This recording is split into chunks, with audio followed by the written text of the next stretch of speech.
Estados Unidos, mais um capítulo na novela dos imigrantes. Há algo de podre nos campos americanos. Angélica, literalmente. Estados americanos, como o Alabama, agora colhem o que plantaram. Não há colheita. Com as novas e duras leis de imigração, os ilegais latinos debandaram e o campo apodrece. Apesar do alto desemprego, o interesse pelo árido trabalho é baixo. Os americanos preferem debandar para El Norte, o Canadá. Em 3 anos, dobrou o número de vistos temporários de trabalho para os gringos em busca de empregos no vizinho de cima. No sul, no Alabama ou no Nordeste, na Nova Inglaterra, não adianta mandar os preguiçosos plantar nem colher batatas ou frutas. R$250 por dia não levam os brancos aos campos. Você vê que $250 por dia são R$260. Mas em alguns lugares eles pagam até $300 por dia e não conseguem levar o americano para o campo. Né? E que o país está com 10% desempregado. Porque os americanos, você acha que são vadios ou preguiçosos? Não, uma parte do argumento é um pouco indolente, sabe? Porque é uma coisa muito... Você taxar as pessoas, você é um vagabundo, não quer trabalhar, tem emprego. Olha você, Lucas, você com o seu terno Brook Brothers, 400, 1%, $300 por dia. Você iria? Eu acho que 300 por dia. Tá bom.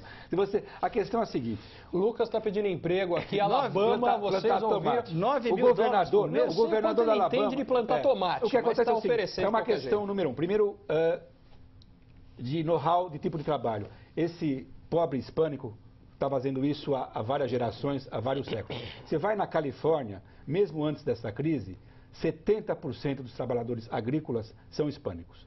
E grande parte deles são ilegais. É o tipo de trabalho que você recebe menos, você faz, você é produtivo, você tem que trabalhar muito para conseguir. Hoje em dia, nem os negros querem fazer esse trabalho hoje no Alabama e na Geórgia. É uma questão cultural. Não lugar nenhum. Se o desemprego americano continuar alto, persistente, por uma questão, não digo de uma geração, mas uma outra cultura econômica, você vai mudar sua postura em relação a esse tipo de emprego. É muito cedo ainda para você fazer essa mudança. Enquanto isso, se você é mais qualificado, você está indo para o Canadá.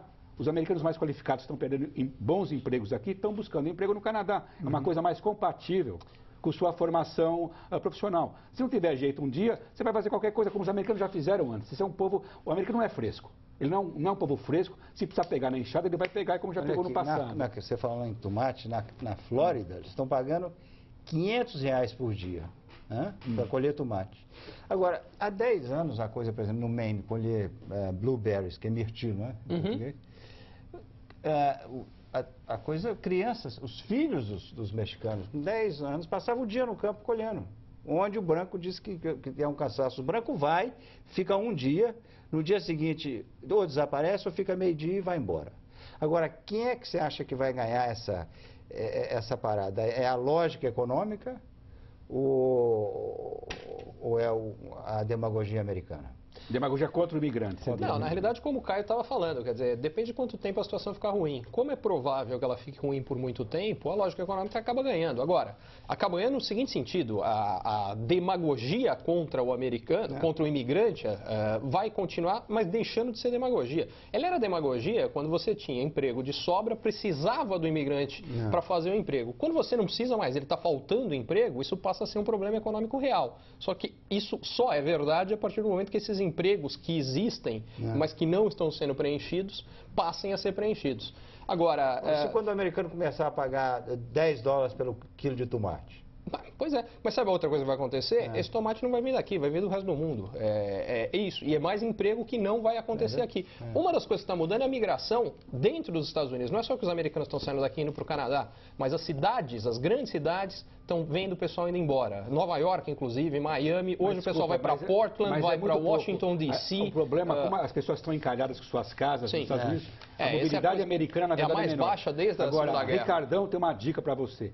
Tem 125 mil vagas de caminhoneiros à disposição de quem quer emprego nos Estados Unidos. Eu estou num lugar onde tem mais emprego ainda, Caio, não tem problema. Lá não tem problema. Manda bala. Ô, Diogo, sem os imigrantes, a Europa purifica ou apodrece? Não existe essa hipótese, Lucas. Os imigrantes já vieram para cá. eles já fazem parte da população europeia. Para que haja uma Europa sem imigrantes, é preciso que haja também uma deportação em massa. Isso não vai acontecer. A reação à crise econômica até agora não aumentou a xenofobia. Esse é um dos poucos aspectos positivos até agora. Não é que haja uma grande onda de ódio racial, religioso, varrendo a Europa por causa da crise econômica. De jeito nenhum. Sobre o desemprego, como disse o Caio, tendo que colher tomate, os europeus colhem tomate, os americanos colhem tomate, mas obviamente a situação não chegou nesse ponto.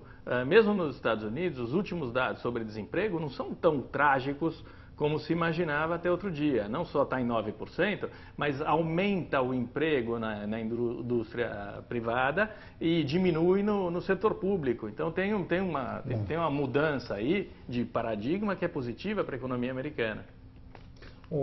Ricardo, o movimento da ocupação da Wall Street é cada vez mais disperso, mais confuso e até violento. O resultado final vai ser positivo? Ou vai ser negativo ou vai ser confuso mesmo? Confuso certamente, positivo ou negativo eu não sei. Provavelmente a violência ainda vai aumentar mais. Vai aumentar mais porque a violência acaba sendo consequência de um processo que a movimentação inicial organizada, em primeiro lugar, não dá em nada. Em segundo, muita gente aproveita o que foi uma movimentação inicial legítima para criar baderna. E em terceiro lugar, como dificilmente, o Diogo tem razão, que está tendo uma mudança estrutural aqui de emprego público para privado que é positiva, só que ela só começou, ela é longa, e o que isso significa é que o desemprego não vai cair aqui por muito tempo. E isso, por consequência, em particular como a maior parte dos jovens estão desempregados, acaba gerando esse rescaldo e é provável que a gente tenha mais violência. Há muita gente que faz a conexão do Tea Party com a ocupação da Wall Street. O Tea Party, sem violência, mudou o Partido Republicano. Pois é, só que o Tea Party surgiu como resposta a um momento ruim da economia americana e vendo no Obama um alvo perfeito. O Occupy Wall Street, como reação ao Tea Party, o problema é que eles não sabem como se posicionar. Aliás, o próprio Obama não sabe como se posicionar em relação a eles. É muito menos claro. E isso, na minha opinião, é o que abre mais espaço para confusão e potencialmente para violência. Mas há uma diferença fundamental também. O Tea Party, desde o começo, resolveu atuar dentro da estrutura partidária. Eles tentaram ocupar o Partido Republicano. Mais ou menos. Quando surgiu, ao contrário. Eles surgiram com um movimento de oposição aos partidos estabelecidos. Mas hoje agora eles estão ocupando o partido. Mas esse foi o movimento seguinte. Claro, e não aconteceu ainda no outro lado ainda. Essa semana, o palco republicano parecia um Moulin Rouge. Estava de perna para o ar. Quem foi o mais exibido dos republicanos? Não há dúvida que é o Herman Cain e por enquanto, em homenagem ao Diogo, os videntes aqui estão errando de forma horrenda. Todos nós, eu também. O oráculo grego. Ele vai ser o sabor da semana, vai ser o sabor do mês. Isso foi em outubro. O homem está em novembro. Não são 15 minutos de fama, são 9 horas de fama, 9 minutos, 9 segundos. O homem não acaba. Eu acho que é muito grave, só para ser muito rápido, o caso da semana, uma controvérsia que nos anos 90, quando ele era lobista da indústria de restaurantes, ele teria praticado algum tipo de assédio sexual sobre funcionários. Essa alegação.